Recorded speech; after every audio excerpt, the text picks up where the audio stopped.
afternoon. Welcome to this virtual event with Hudson Institute. My name is Rebeccah Heinrichs, and I'm joined today by Admiral Charles Richard, Commander of U.S. Strategic Command. Admiral Richard has led this command since November of 2019. Sir, we're so glad that you're here. If you would, provide us with a few minutes of remarks to let us know what you're thinking about, what you're concerned about, and then that will be followed by a conversation between you and I. And with that, sir, the floor is yours. All right, Rebeccah, thank you very much. Very nice introduction, and very much appreciative of the opportunity to discuss a few issues that I think are important for us to be talking about. I'll start with, I applaud where Secretary Austin is taking the department right now in any number of respects. I think it's important to acknowledge up front that I think right now is the ideal time, given the changes in the threat environment that we're seeing, particularly in my mission sets, for us to be doing a national defense strategy review, a nuclear posture review, a missile defense review. These are the ideal forums in my mind to address the threats that we're facing, look at our strategy to address those, and then make wise decisions on policies, postures, and capabilities. In particular, where I applaud Secretary Austin's leadership is in development of the concept of integrated deterrence. And I'll go into a little bit more detail on that here in a second. I do think it's important for us to understand that every operational plan in the Department of Defense and every other capability that we have rests on an assumption that strategic deterrence is holding. You'll hear people like me often talk about strategic deterrence, most important mission in the department, #1 priority. All that's true. You'll hear me say it again. But that actually has a bit of an academic ring to it, and I'm an operator. And so putting it in practical operational terms, this is a type of permissive operating condition that has to be set to allow the rest of the joint force to go accomplish its mission. Said another way, if I can't get strategic deterrence, and in particular nuclear deterrence, to hold, no other plan and no other capability in the department is going to work as designed. I think it's important. We are under a period of very rapid change in our national security environment, and particularly the threats to this nation and our allies. We have never before in our history faced two peer nuclear capable potential opponents that we have to deter at the same time, that we have to deter differently. And that threat is growing rapidly. We are witnessing a strategic breakout by China. And I will concentrate on the strategic and the nuclear aspects of this, but that's only a piece of the broader conventional space, cyber, and asymmetric capabilities that China is developing. Bottom line out of it, what does that mean? Business as usual is not going to work, in my opinion. And putting together, what are they doing? To my mind, this is the final brick in the wall. This is the final piece of capability designed to build a military that is capable of coercion, one that is able to confront a peer nuclear capable state, in other words, us, to achieve a change to the world order that I think they desire. I have used the term breathtaking, and I'm not sure, I'm searching for the right adjective to describe exactly what's going on over there. Rapid expansion in intercontinental ballistic missile silos, rapid expansion of road mobile intercontinental capability, 6 and probably more Gen-class submarines, ballistic missile submarines, carrying a new JL-3 missile that's capable of ranging CONUS from protected bastion in the South China Sea, completion of a true triad with the addition of an air leg and their H-6N bombers with an air-launched ballistic missile, and many other improvements. New nuclear command and control, ability to launch under warning, launch under attack, skip echelon, command and control changes designed to enable an entire range, any possible nuclear employment strategy, infrastructure that's growing, better missile defense, the list goes on. And you can see some of the open press reporting of one of their companies reporting a 4-fold increase in the orders that they're receiving on strategic forces. And I'm sure we'll get into this a little bit later, Rebeccah. And I have said in the past, hey, it doesn't matter why they did this, right? Actually, it does a little bit, but I want to put it in an operational perspective is once you have the capability as an operator, I'm much more interested in what you're going to do with it, right? And it's this idea that they have moved off a true minimum deterrent posture to one that can employ any plausible nuclear employment strategy. That is part of why I describe this as a strategic breakout. And remember, I don't get the luxury of deterring one country at a time. I have to deter all of them all of the time. And that brings me over to Russia. And some of my recent speaking, I may not have done justice to Russia is still the near-term pacing threat for strategic and particularly nuclear, at least for a little bit longer. 85% modernized. It's actually easier to describe what they're not modernizing, nothing, as opposed to what they are, which is basically everything. This is on top of novel capabilities never before seen. China's doing that too, by the way. Very good advanced technology development. Hypersonics would be an example of that. Over 2,000 non-treaty accountable nuclear weapons, unconstrained in that respect. Evolving doctrine. And this is again before I get into space and cyber capabilities that they have. And we see collaboration between Russia and China. And I think that is this idea that we are now in a three-party problem.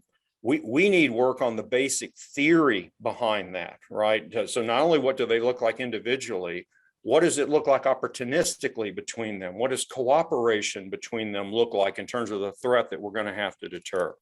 That's why I say it's not that we're going into uncharted waters, if you'll forgive the naval analogy. We're there. We are in uncharted waters.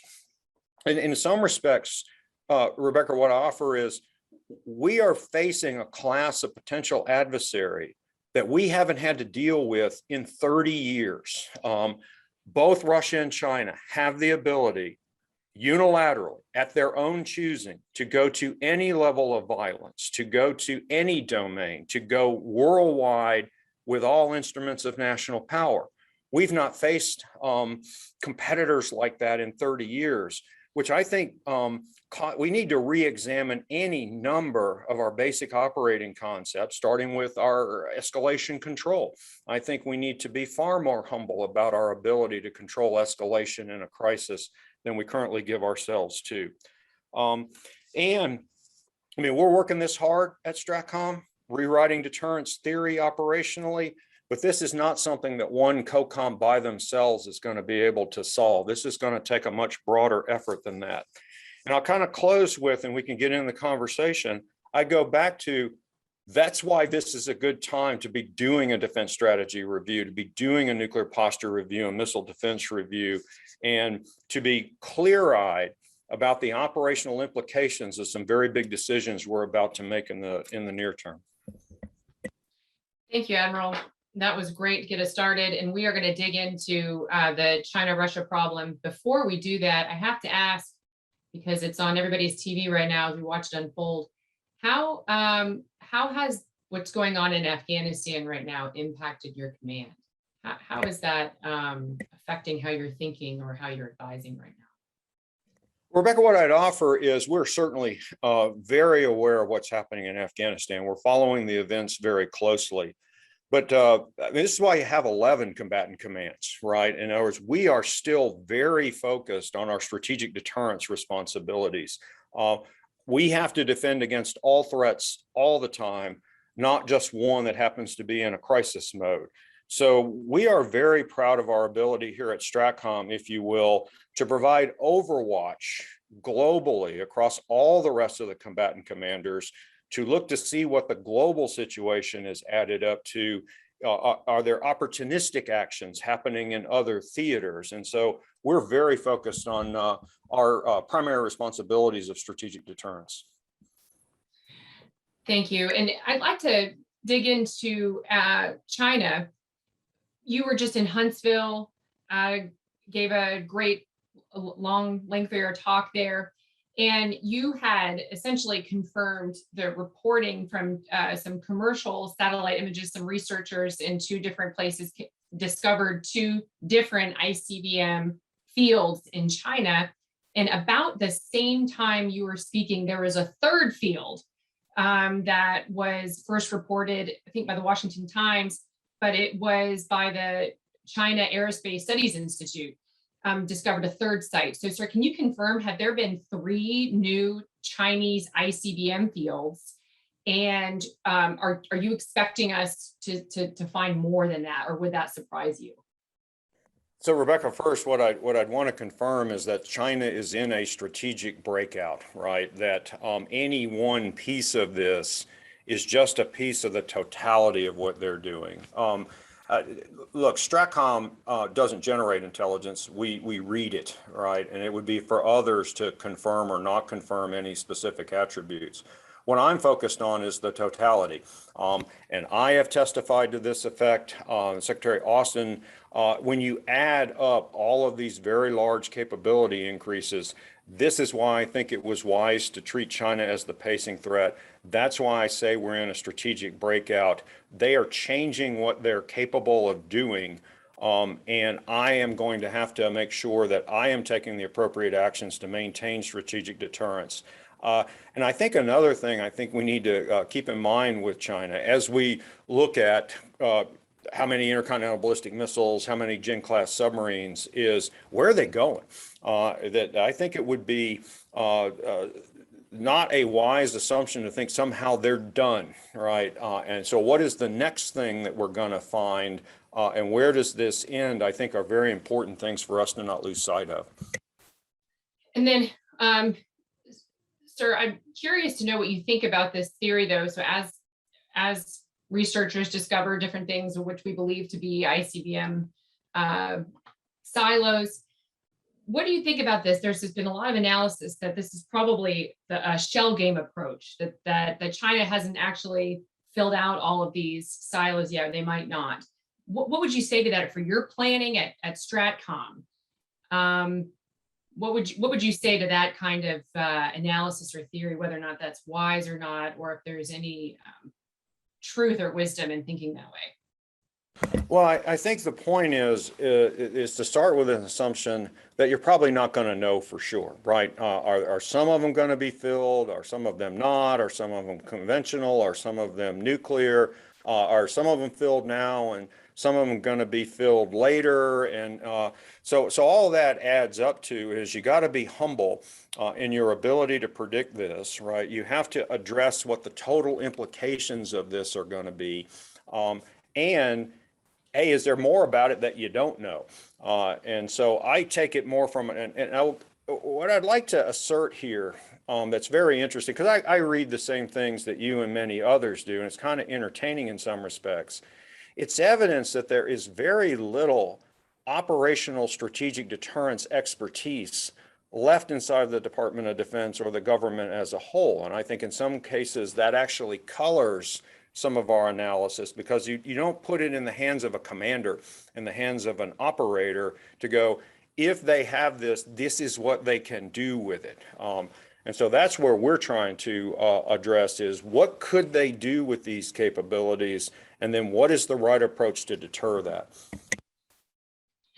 Thank you. And I'm going to press my luck here with trying to get a better understanding of what we might know about some of these Chinese ICBMs. So our 400 active Minuteman IIIs are equipped with a single nuclear warhead per ICBM.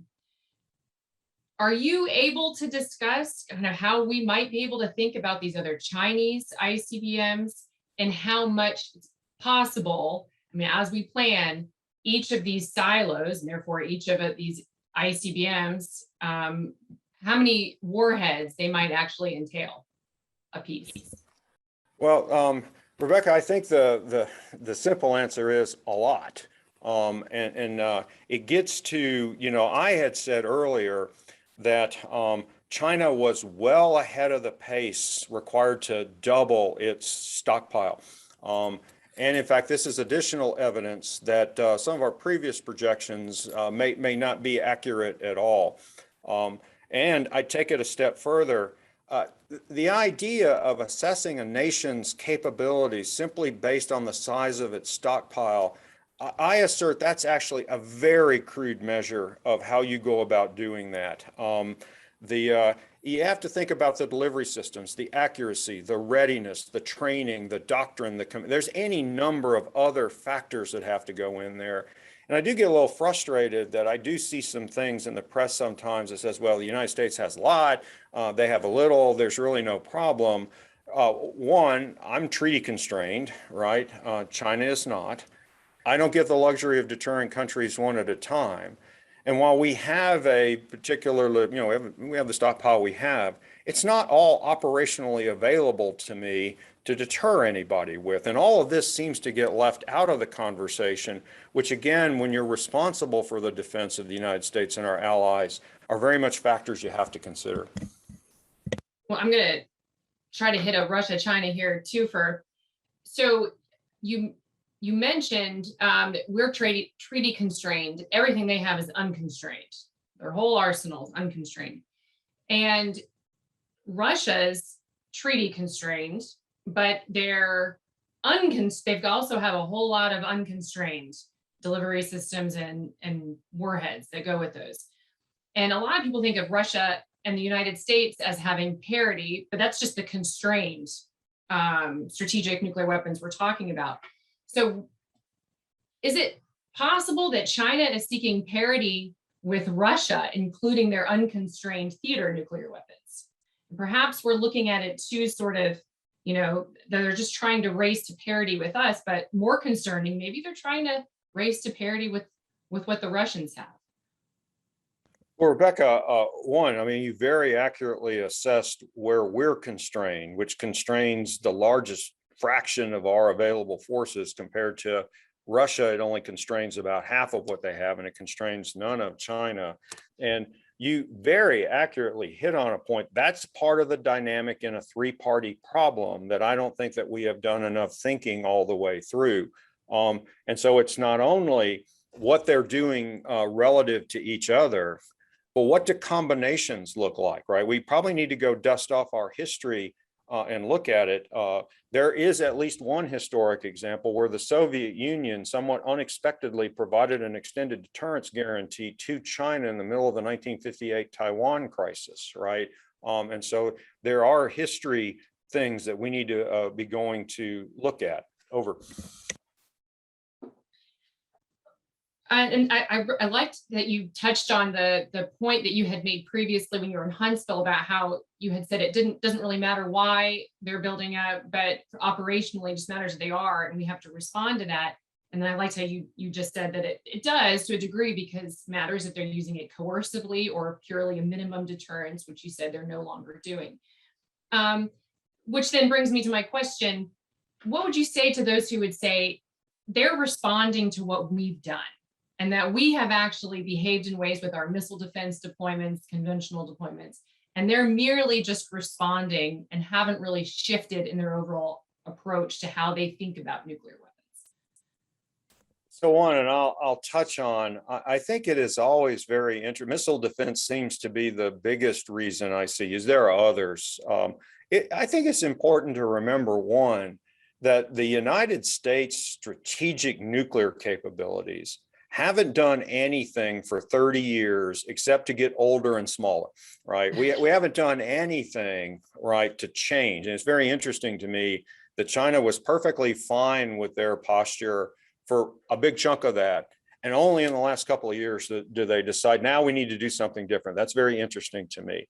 The second piece is, you mentioned missile defense. And I think this is a part of the conversation that gets left out, because both Russia and China love to point to U.S. missile defense as I would call it the duty excuse for anything that they want to do. They will attribute it to U.S. missile defense.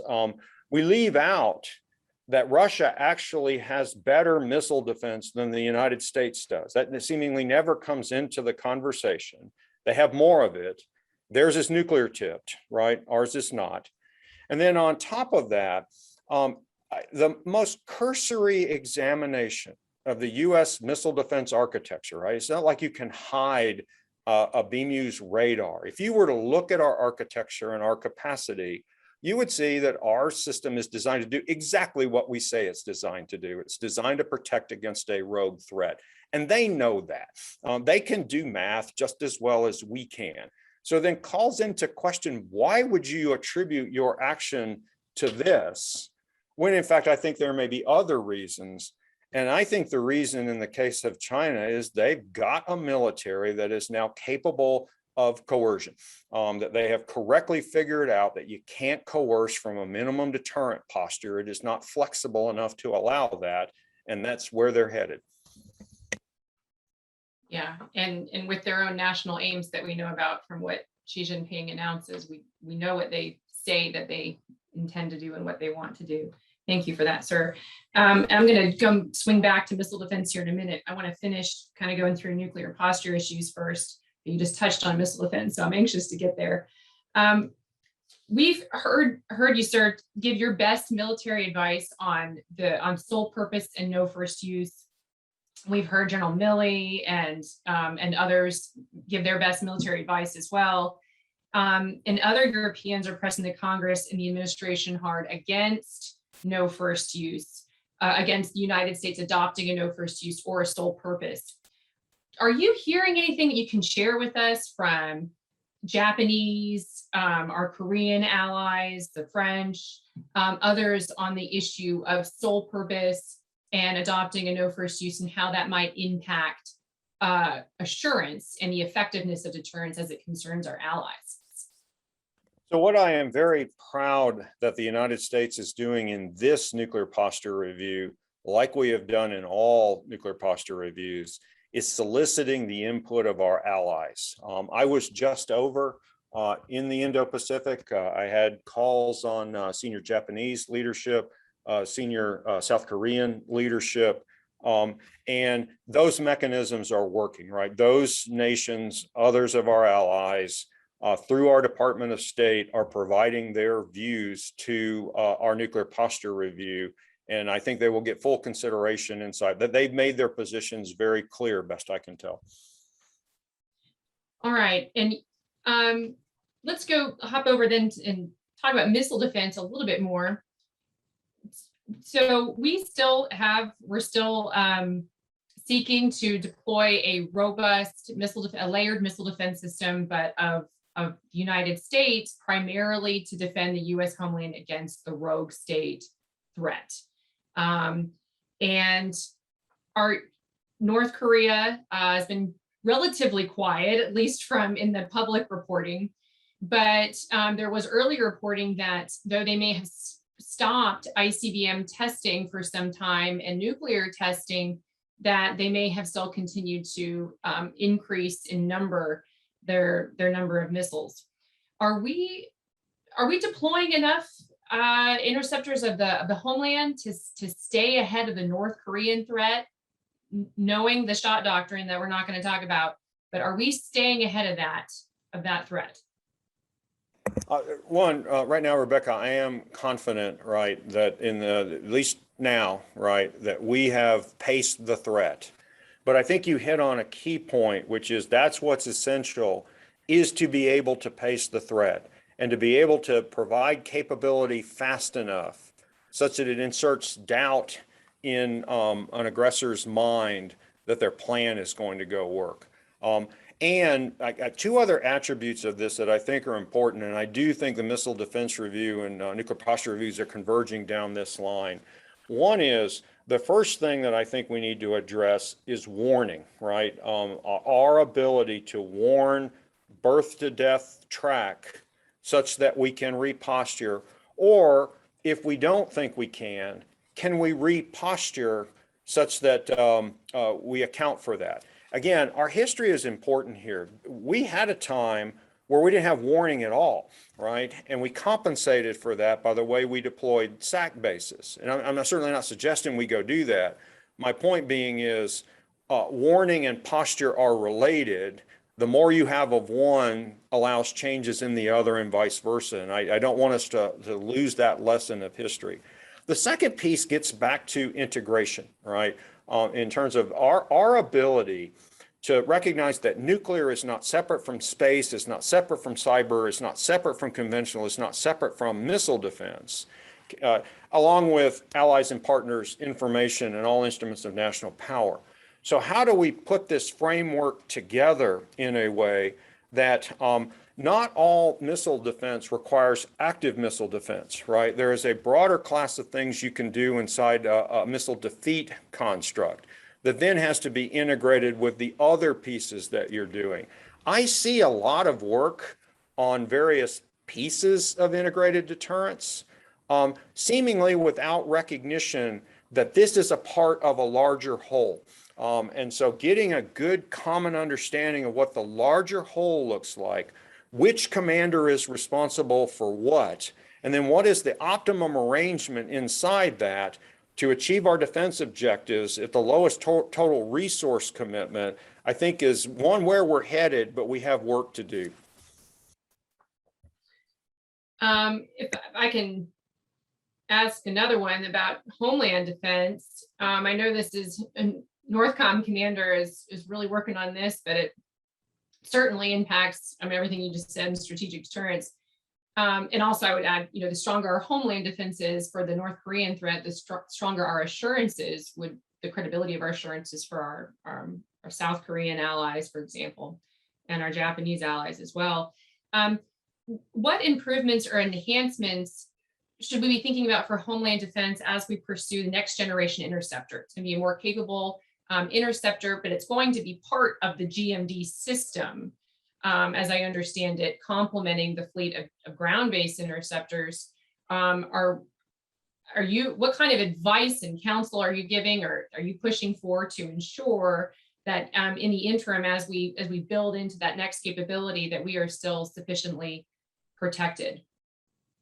And so, Rebeccah, I think that's a very important point, right? In terms of, what has changed in the current strategic environment. One, I'm directly responsible for, right? That maintaining strategic deterrence is an assumption that underpins everything else that we're doing.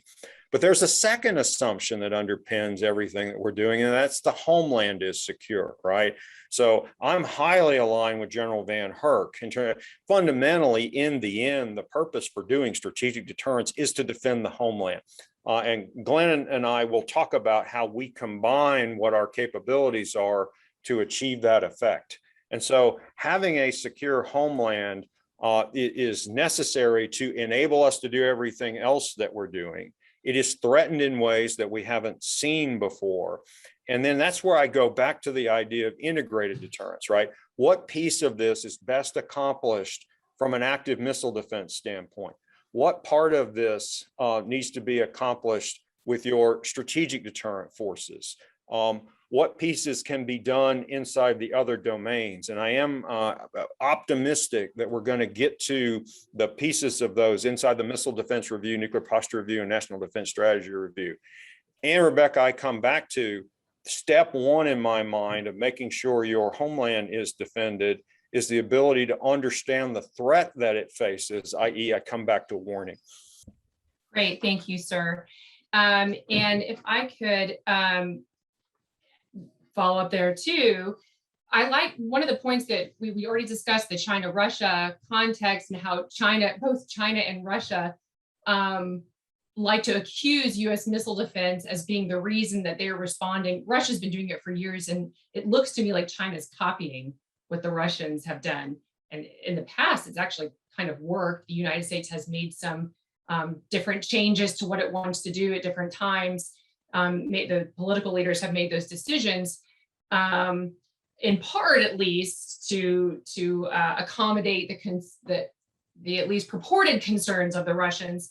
And now the Chinese are doing it. But if they're going to be advancing their programs anyway, regardless of what the United States does, is it time that we rethink our U.S. missile defenses as part of our strategic deterrent, and perhaps start building greater capability or investing in certain things like boost phase intercept, directed energy, that kind of thing that might help us get at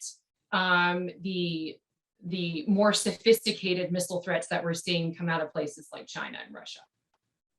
Yeah, Rebeccah, one, I would absolutely applaud S&T and R&D efforts, right, designed to change the position of the cost curve that we're on active missile defense. That would enable us to then rethink what is the appropriate piece of deterrence that you do by denial, particularly an active denial piece, as opposed to the parts that you have to do relative to using your central strategic deterrent forces. So I'd applaud our efforts down those lines. And I think we've said that to Congress before in terms of where we need to go with that. And again, it is recognition that the threats that we're facing are not static, and that business as usual will not work, which means that we are going to have to accelerate our ability to introduce new capabilities in any number of places. Missile defense is a great example. One of my basic, call it recommendations with regards to our strategic forces is to not slow down, right? It is going to be long enough before I get any new modernized capability into the forces that I'm responsible for. And we can ill afford, given the threats that we're facing, any further delays on that. And then on top of that, the importance of making sure that our legacy systems are maintained, sustained all the way out to the end of their lifetimes. I'm fundamentally an engineer, and the real world can be a very harsh place sometimes.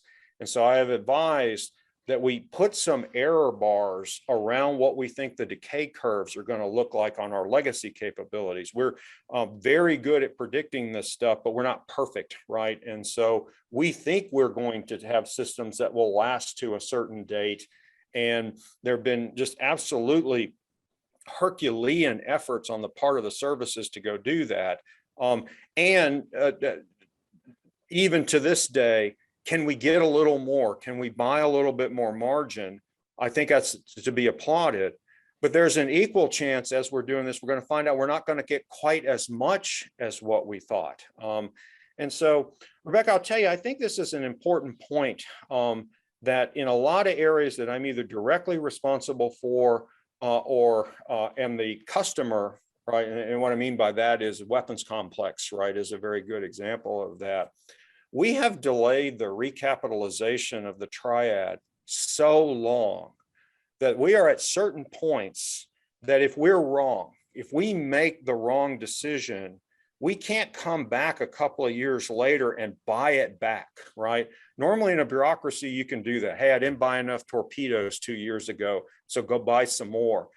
You don't like doing that. That costs a lot of money. We try to avoid that from an efficiency standpoint. But we're at certain points, both on delivery, weapons systems, really pieces of our infrastructure and pieces of our human talent, our talent base, that if we get it wrong, you can't buy it back for unlimited money for 5 years or longer because you're regenerating it from scratch, basically. Bureaucracies don't normally face decisions like that.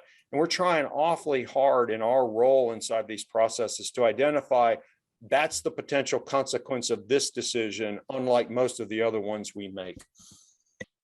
Thank you. And I think it's important too that the modernization plan that we're on really enjoys bipartisan consensus. It's really the Obama-Trump plan for modernization. And then I would just note too, so it's good to keep in mind as the administration goes through this nuclear posture review, that the last nuclear posture review was even before this strategic breakout, or I guess the strategic breakout for China was just beginning. And we know a little bit more about that now with what we've been able to see with some of these, commercial satellite images of what some of what China is doing. So I think it's important to keep in mind. Rebeccah, that's an important point, that the actual acquisition requirements that we're acquiring to in the recapitalization of the triad were set in a much more benign strategic environment 5-6 years ago, when the threat from Russia was not perceived what it is today. And China truly was a lesser included case. And so those conditions have changed dramatically. And I think another important point is our strategy, our national strategy for strategic deterrence. I can trace the lineage of that strategy back to the Kennedy administration. It really hasn't changed all that much. It sits in the midpoint. It's a tailored, flexible strategy that sits between a true minimum deterrence strategy and some attempt to achieve primacy, which may not even be theoretically possible.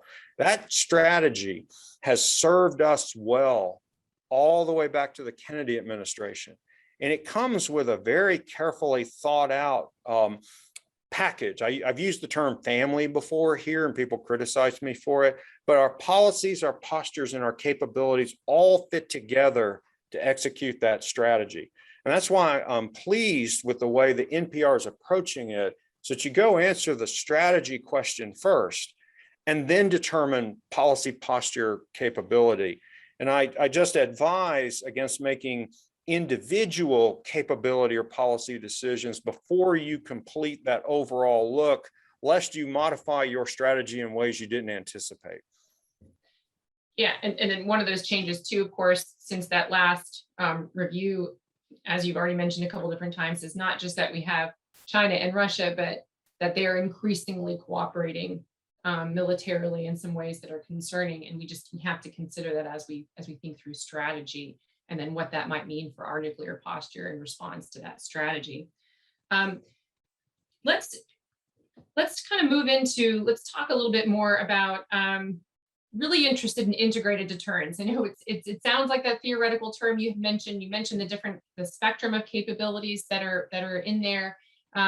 There's been some speculating and guessing from the analyst side in the think tank world about what that might mean and what that might look like. Can we talk a little bit more in specifics about how diplomatic initiatives and economic tools, we're not thinking about those in lieu of military capabilities or the hard power piece, but in addition to, or are you looking, can you put a little bit more color on that for us about how that's being thought through, or how we should or should not be thinking about that? Well, so one, integrated, in the end, deterrence is about influencing the decision-making of someone else, right? I think that's a very important piece to keep in mind here. And I think another key thing to keep in mind is when you are talking about competitions and possible confrontation with a nuclear capable opponent, the conversation very quickly shifts from an order of battle comparison at the operational level of war and who could win the fight. And it very quickly becomes an issue of who judges the greater stake and who's willing to take more risks to pursue that, right? And you have to come up to that higher level to then think about the decisions you're trying to influence and then what means you have at your disposal to do that. So yes, true integrated deterrence is in all instruments of national power. It includes your allies and partners, and it's everything a nation is capable of doing. But I do like to deconstruct it. So start with the military piece, right? That it is, how do you combine nuclear, conventional, space, cyber, special, information, allies and partners, to understand what that adds up to in totality, because the person you're trying to influence is looking across all of that. If you'll forgive me, again, I go back to being an engineer. I think of it like a boundary condition, right? So the equation has to hold all across the boundary. If there's a place, space where it's not holding, that's where the opponent will go to achieve their gains. So you have to get it to hold across. You have to be able to go cross-domain, which is something I'd like to see us improve on our ability to go do. And in particular, I see some stuff that somehow thinks that integrated deterrence is separate from nuclear deterrence. Again, that somehow nuclear is off on its own little box off to the side. Nuclear is just a piece of the broader whole that you have to have with integrated deterrence. But there is a key aspect of nuclear, which is because of its destructive potential, it is unique in its ability to influence someone's decision-making. And that even unlimited conventional can't compensate for what you can do with a nuclear capability. You can have as many Arleigh Burke destroyers, F-35s, and brigade combat teams as you want. And there's a certain point, if the opponent is willing to go do there, that's not going to change their minds about anything. And so I applaud where we're going with this. I am looking forward to getting a good common definition and understanding of integrated deterrence. We have work to do there. And then second, who's responsible for what inside of it, and this common mental framework of the larger whole, because again, I see a lot of effort that does a piece of it without alluding to this is where I fit into the whole mosaic required to achieve integrated deterrence. Great. It sounds to me too, as you try to influence the adversary and deter the adversary, you're trying to further complicate their calculations, which would seem to me we're trying to expand our toolbox, not shrink it. So maybe we shouldn't be thinking about it in terms of, replacing certain capabilities with other ways, but just sort of adding and expanding. But I look forward to understanding that more as it becomes clear over the next weeks and months. Rebeccah, that's actually a very good point. I like describing my mission set that to STRATCOM, victory looks like nothing happened, right? It is a very non-military concept, right? Can we convince the other side not today, and we will get back to sort of our business and avoid use of force or threat of force to achieve a political aim. That's ultimately what we're trying to accomplish here. All right, and what might the role, curious to know, we've got this new category of weapons that the United States is working really hard on. Our adversaries have been working on it for many, many years as well, and they're maybe further along in some ways, hypersonics. What might be the role of, I've tried to puzzle through this myself, hypersonics in strategic deterrence. So they're non-nuclear for the US, at least. They're non-nuclear for us. These weapons will be relatively, compared to other things, fewer in number, but the target sets, what we might want to use them for, are key targets that undermine enemy, command and control, sensing, sustainment. So their role kind of is more of a way that we think about traditional strategic deterrence, though they themselves are non-nuclear. So it's more of a deterrent than it is a tactical weapon. How would you fit that into strategic deterrence? Well, first, this is a really good example where strategic deterrence and nuclear deterrence actually are two separate things, right? My fundamental responsibility is to do strategic deterrence. And then separate from that, I'm responsible for nuclear operations. And so this is in the category, there are certain effects I need to achieve in order to strategically deter. They're not all nuclear, right? STRATCOM has had a requirement for conventional prompt strike since 2016. We long ago recognized that if we had this capability, it would enable us to accomplish strategic deterrence better than what we can using the nuclear effect alone. Don't want to go into too much detail on that, but what I will say is STRATCOM will be ready to receive the first service hypersonic capability at intercontinental range the day they make it available, right? We are already working the concepts. I have the targeting, I have the command and control. And so we will not do a classic military thing where you get the new capability and then spend 2 more years figuring out what to do with it, right? We will be ready to receive on day one, and I will be able to put that to use to better provide strategic deterrence because we have this capability. And again, I think that fits in really well with the previous conversation about it's about affecting the enemy's calculations.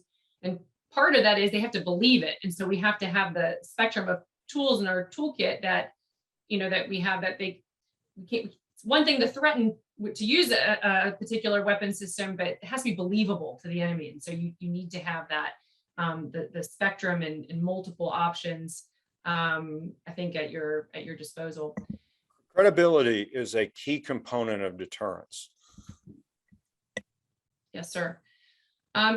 Well, those are the questions that I had for you, sir. If there's anything else that you would like to leave us with that you think that we didn't touch on, I'd be happy to hear that. But that was incredibly enlightening, very helpful, and I think clarified some things even since your last talk that you gave in Huntsville.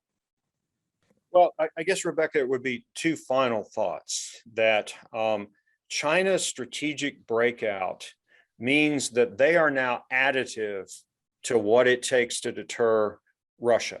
That all throughout our history, Once we sized our capabilities for the pacing threat, and then put in margins for uncertainty and margins for situations that we couldn't adequately foresee, so that we minimized the risk with our deterrent forces. Then under any credible stack of scenarios, you had enough residual capacity that you could reasonably deter any third party. That's no longer true. The idea that we put in margins and hedges for things that not only we can foresee, but the things you can't reasonably foresee is an important point I wouldn't want us to lose. A quick comment to give you an example of what that looks like in real life is nuclear command and control. The nuclear command and control system we have today had that design basis in it, right? So when we had a worldwide pandemic, which is a condition that no one foresaw coming, right, when we initially put this system together, and U.S. Strategic Command had to rapidly shift concepts of operation on all three legs of the triad into a number of remote, distributed, and isolated means of operating because we had to protect our people like everybody else did.